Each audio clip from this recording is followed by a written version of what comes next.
Programa Ponto a Ponto com doutora Gisele Bianchini. Oferecimento.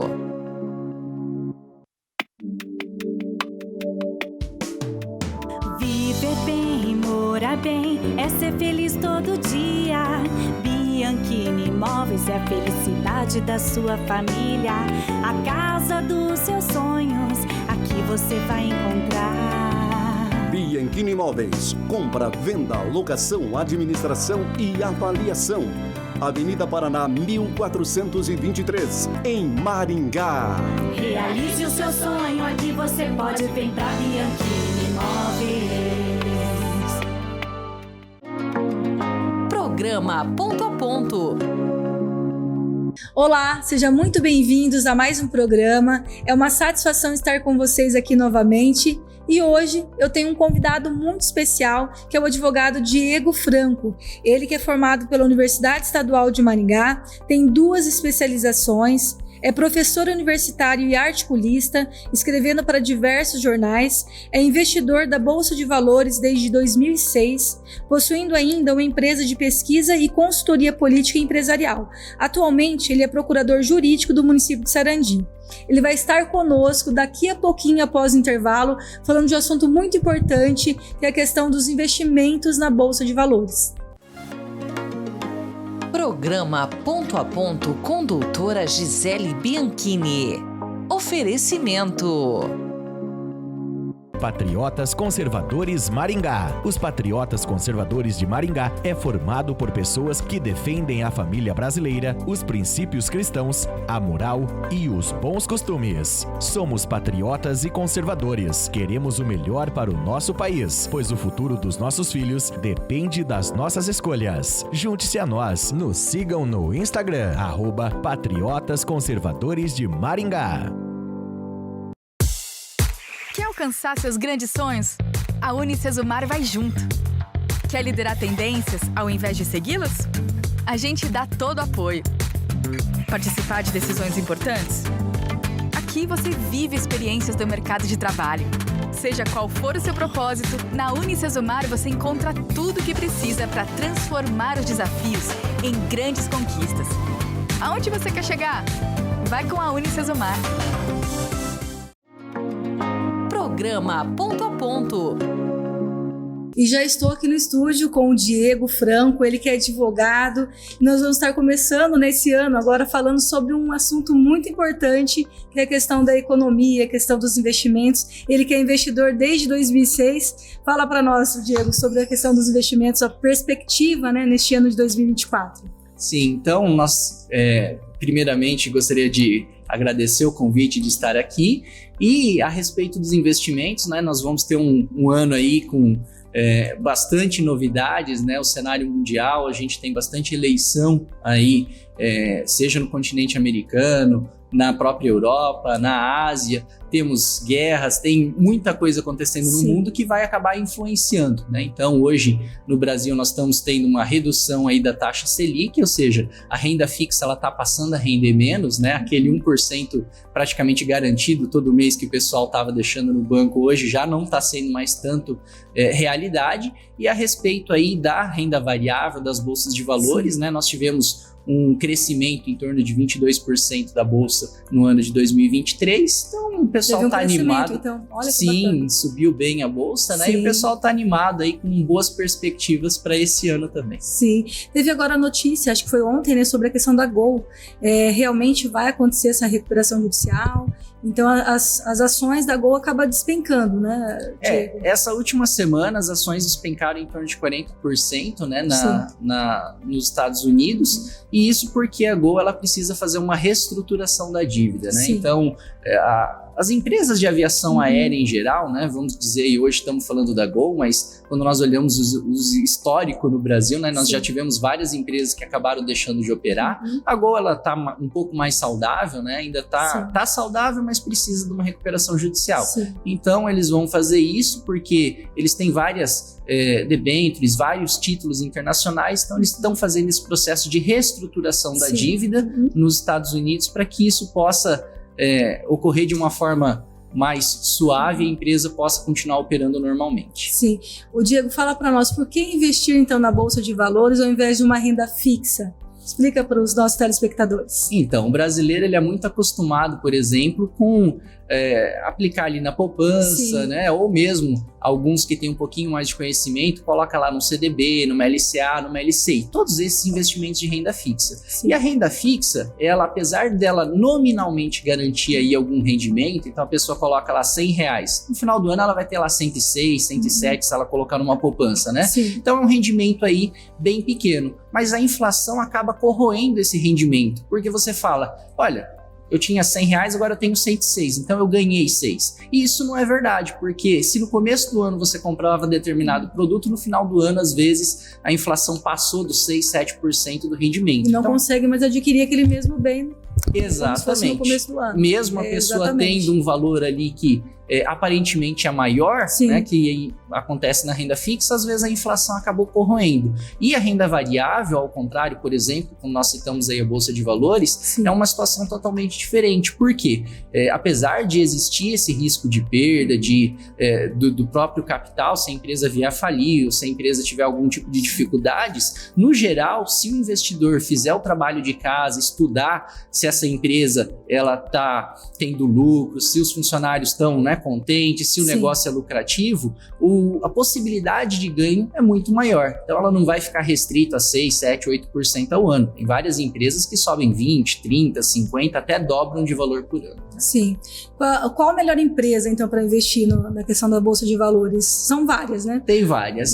Na verdade, assim, dizer qual é a melhor ou a pior empresa, isso depende muito do perfil, né? Então nós temos pessoas que aceitam correr um risco maior, tem pessoas que são um pouco mais conservadoras, né? E eu, apesar de estar desde 2006 na Bolsa, eu sou uma pessoa que eu me digo conservadora na Bolsa, ou seja, eu não aplico, por exemplo, em empresas de aviação, não aplico em empresas de varejo. Por quê? São empresas que precisam de muito capital, que têm uma margem de lucro muito pequena, né? Então dependem muito, por exemplo, uma empresa de aviação depende muito de dólar, querosene de aviação, depende da população ter dinheiro para pagar as passagens aéreas, que, por exemplo, nesses últimos tempos, né, tá um pouco mais caro. Então são empresas que têm manutenção, por exemplo, das aeronaves muito custosas, né, muito altas. Então, eu não gosto muito desse tipo de setor como investidor. Obviamente, é um setor muito importante para a economia, todo mundo precisa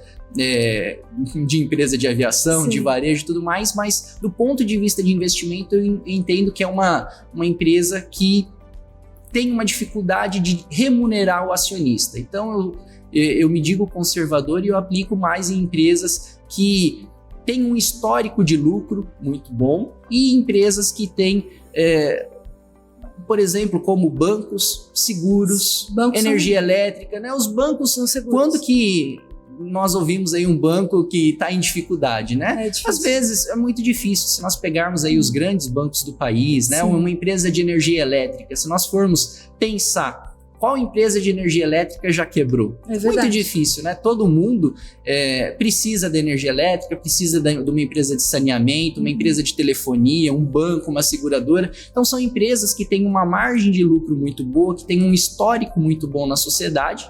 E não tem perigo de falir. Isso, exatamente, né? A gente, obviamente, não pode falar assim que nenhuma nunca faliu. Já tivemos alguns bancos que foram liquidados, né? Mas bancos aí de menor porte. Então, no geral, se o investidor faz o dever de casa, entra lá no site de relacionamento com investidores e aplica num desses grandes bancos, numa grande seguradora do país, uma empresa de energia elétrica, muito provavelmente ele vai ter bons rendimentos, se a gente colocar, vai ter um sucesso aí na vida financeira, porque esse é o histórico do Brasil, né? Quando nós pegamos aí, por exemplo, o setor de energia elétrica, se nós vamos viajar, ficamos um mês fora do país ou ficamos um mês na praia e tudo mais e voltamos, você ainda assim vai ter que pagar a tua conta de energia elétrica, porque no mínimo lá o alarme, a geladeira, alguma coisa ficou funcionando, tem tarifa mínima. Então são empresas que têm uma constância no mercado, são empresas que acabam tendo um lucro razoável, né, e distribuem isso para o acionista. Então, aplicar nesse tipo de empresa, quando nós olhamos para o histórico, são empresas que, obviamente, não vão dar aquela pancada, né? Porque tem pessoas que entram na bolsa pensando em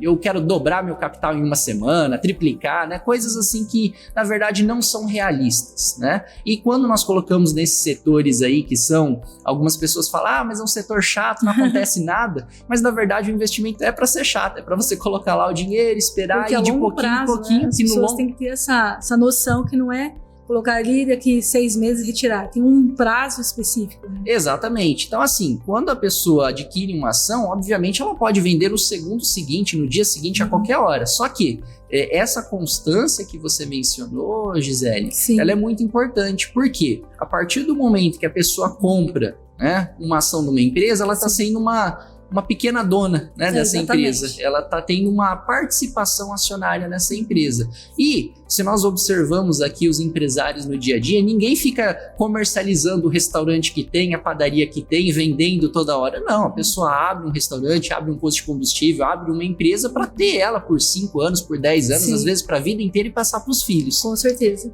E quando nós fazemos isso com uma ação, o pensamento deveria ser o mesmo. Se comprar, então, uma pequena participação, né, acionária de uma grande empresa do Brasil e ficar com ela aí por um grande período de tempo. Sim.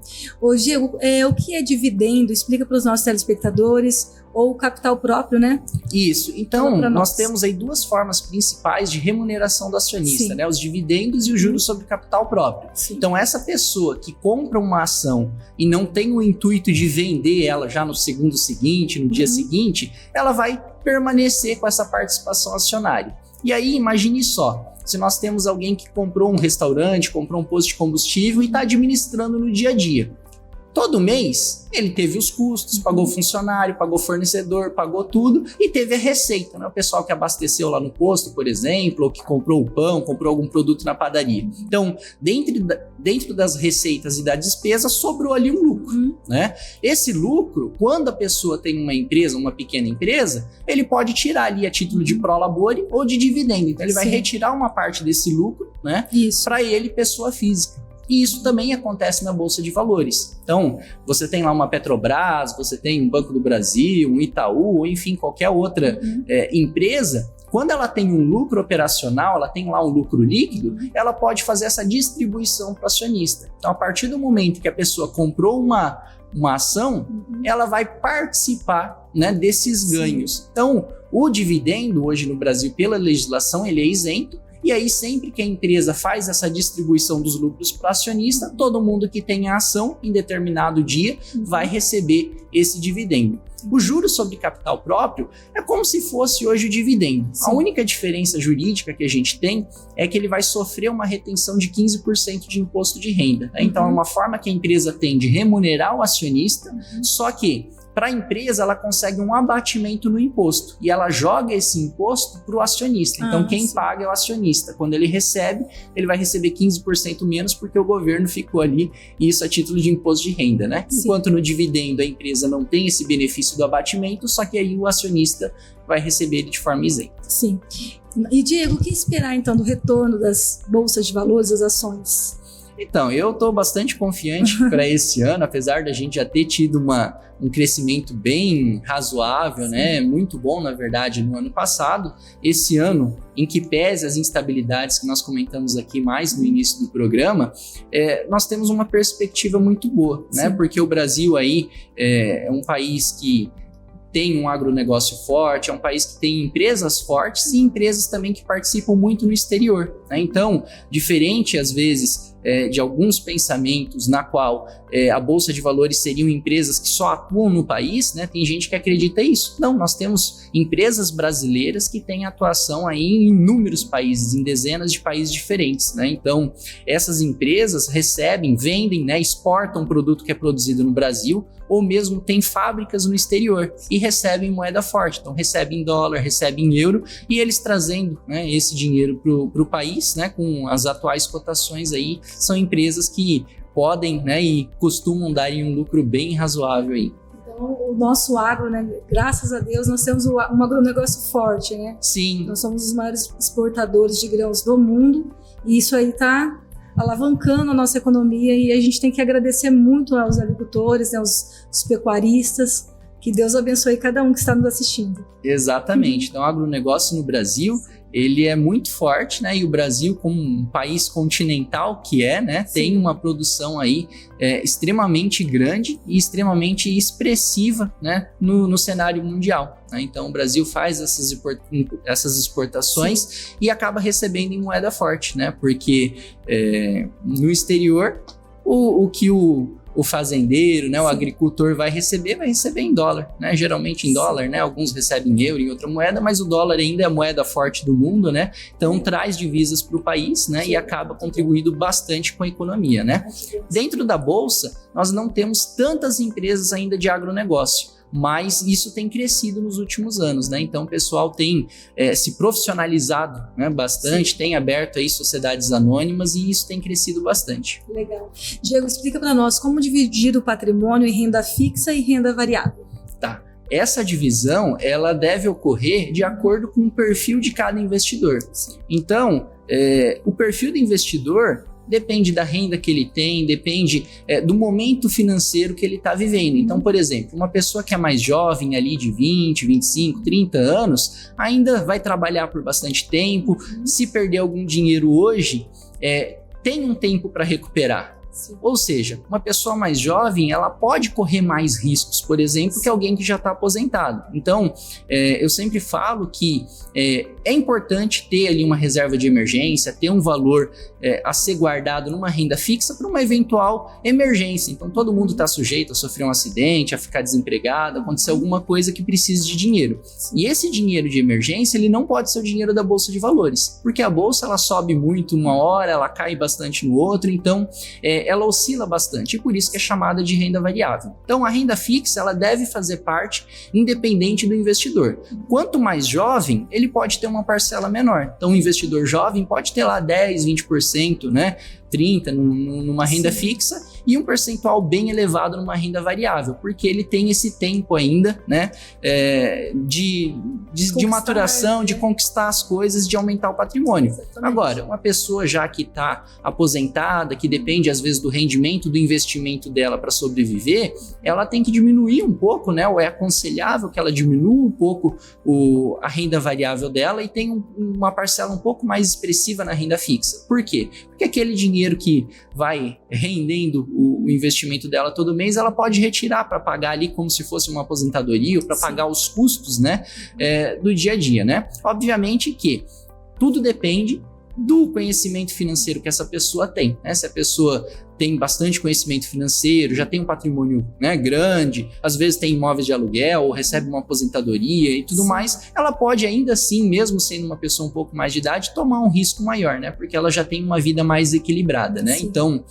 hoje as corretoras, as instituições financeiras, né, têm o perfil do investidor. Quando a pessoa abre uma conta e vai fazer um investimento, ela responde ali algumas perguntas, geralmente em torno de 10, para saber qual que é o perfil dela, né, se ela tolera um risco maior ou não. Se ela tolerar, ela pode aumentar a participação dela em renda variável. Sim.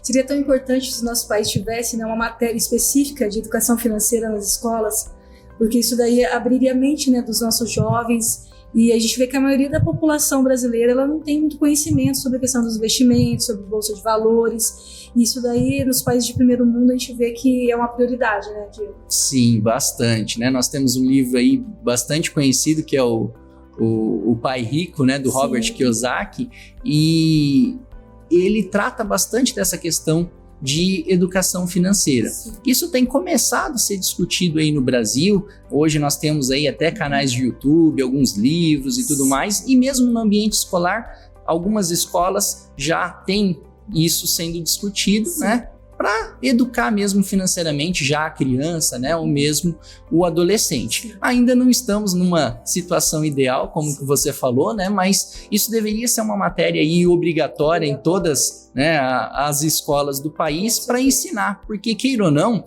se a gente observar, a pessoa pode não gostar de dinheiro, pode não gostar, né, de lidar ou de ter esse conhecimento, só que é algo que todos nós, do momento em que nós nascemos até o falecimento, todo mundo vai lidar com dinheiro. Nós temos que comprar produtos, nós temos que morar, nós temos que gastar. Então, se a pessoa entende o que ela está fazendo com esse dinheiro, ela consegue tratar isso de forma bem adequada, ela vai conseguir ter retornos maiores, vai ter uma vida mais confortável. Que é um tabu, né? Geralmente as pessoas não gostam de mexer com dinheiro e acaba, né, virando aquele tabu e acaba influenciando as gerações. Isso daí precisa ser mudado no nosso país. Eu creio que, se Deus quiser, né, vai ter uma matéria obrigatória sobre educação financeira para os nossos jovens serem empreendedores, né, abrir a mente mesmo para estar aí conquistando, né, cada vez mais, né, Diego? Exatamente. Diego, fala para nós sobre a sua trajetória. Você, então, começou em 2006 a investir? Exatamente. Fala para os nossos telespectadores que você que está querendo investir aí seu dinheirinho,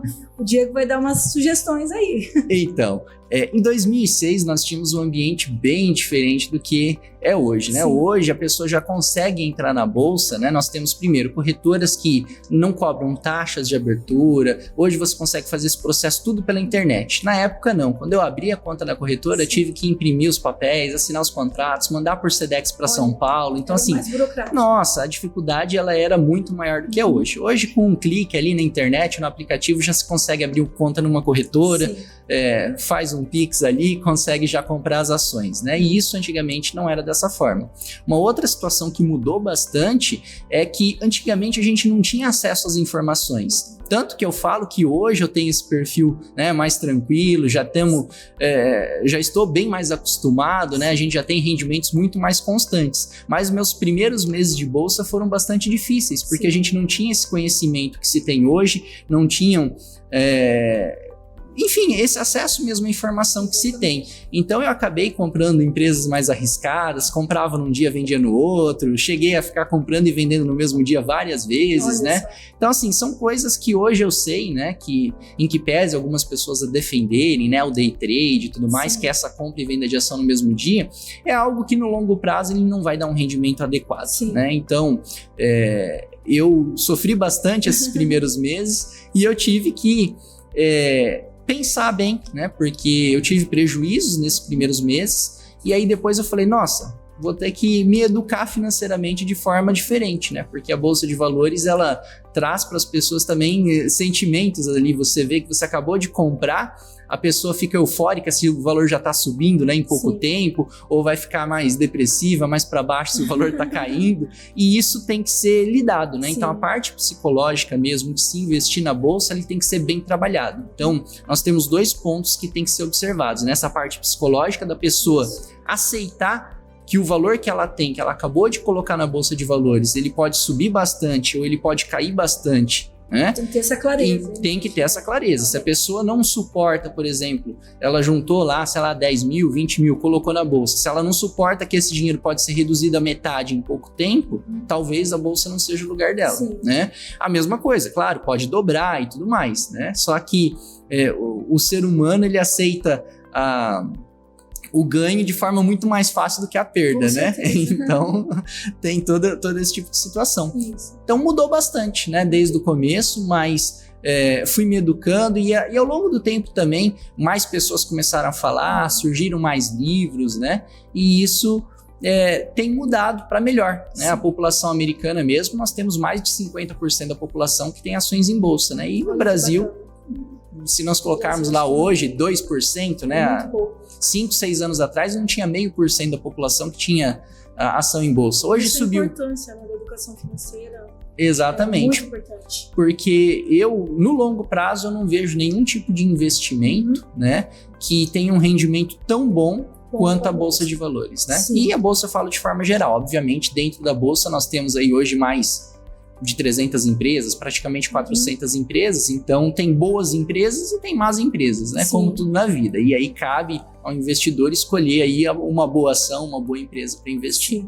Fala para nós também, Diego, qual o valor, né? Começar a poupar para estar investindo na Bolsa de Valores. Tá, então assim, como a gente estava falando ali da reserva de emergência, é importante que as pessoas, antes de entrar na bolsa, tenham ali uma reserva, tenham um colchão, né, para se acontecer alguma coisa com ela, porque a gente não consegue escolher, né, se vai ficar doente ou não vai, se vai acontecer alguma coisa. Então, em primeiro lugar, é importante que as pessoas tenham ali em torno de 4, 5, até 6 meses de salário guardado. E isso ali num CDB, numa renda fixa. Uma LCI. É uma LCI, uma LCA, né, em algo que seja tranquilo para resgatar, né? Que tem ali uma liquidez diária, ou seja, que se você precisar daquele dinheiro, você tenha um acesso automático a ele. Sim. Depois de se guardar, né, esse montante, né, até 6 meses de salário, dependendo do perfil da pessoa, aí sim a pessoa já começa a entrar na bolsa. Quando eu entrei lá em 2006, como tinha taxa de corretagem, tinha uma dificuldade maior,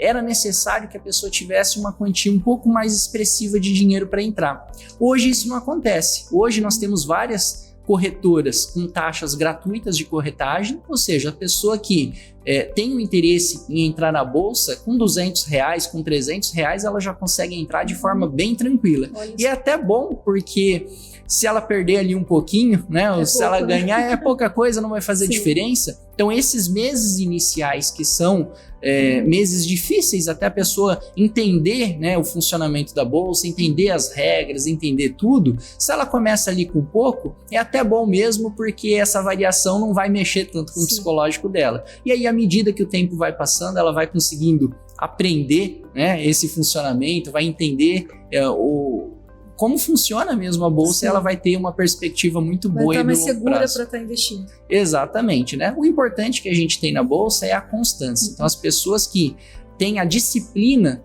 de guardar lá 20%, 30% do salário todos os meses, né? E aplicar isso em ações, com certeza ali a partir do 4º, 5º ano de investimento vai começar a sentir que isso vai criando uma bola de neve, porque as empresas vão pagando dividendos e aí, além do valor que essa pessoa está poupando, do valor que está sendo comprado, né, essas ações que está sendo investido, ela também vai receber essa participação nos lucros da empresa, e isso tudo somado a partir do 5º ano já vai fazer a pessoa bastante feliz e bastante segura. Deixa então uma mensagem para os nossos telespectadores. Diego, infelizmente chegamos no final do nosso programa. É um assunto muito importante que eu acho que todo brasileiro precisa se informar melhor sobre essa questão dos investimentos. Então deixa uma mensagem neste ano de 2024 para os nossos telespectadores. Bom, um feliz 2024 a todos que aqui acompanham, né? E gostaria então de dizer que a Bolsa de Valores, ela muda, né, a vida das pessoas. Então, que é um assunto, né? O dinheiro, ele não pode ser negligenciado, as pessoas têm que entender, né? E foi o que você falou, no Brasil ainda às vezes é um tabu, né? Falar de dinheiro, sendo que em outros países isso é algo normal, é algo corriqueiro. Então a gente tem que deixar de ter vergonha, né, de falar de dinheiro e aprender, porque a bolsa, ela muda a vida. Olha que bênção, muito obrigada. Qual que é o seu Instagram, Diego? Meu Instagram é meu nome completo, Diego Franco Pereira. Muito obrigada, Deus abençoe a sua vida. Muito obrigado pelo convite. Obrigada. E eu quero agradecer a você que nos acompanhou até este momento, muito obrigada. Peço para você estar me seguindo nas redes sociais, se inscrevendo no meu canal do YouTube, Doutora Gisele Bianchini. E eu quero deixar também um versículo bíblico para a sua vida, que está escrito lá em Mateus 6,33, que diz assim: buscai em primeiro lugar o reino de Deus e a sua justiça, que as demais coisas vos serão acrescentadas. Que Deus abençoe a sua vida, a sua família, que Deus abençoe a nação brasileira. E até o próximo programa. Fiquem todos com Deus. Programa Ponto a Ponto.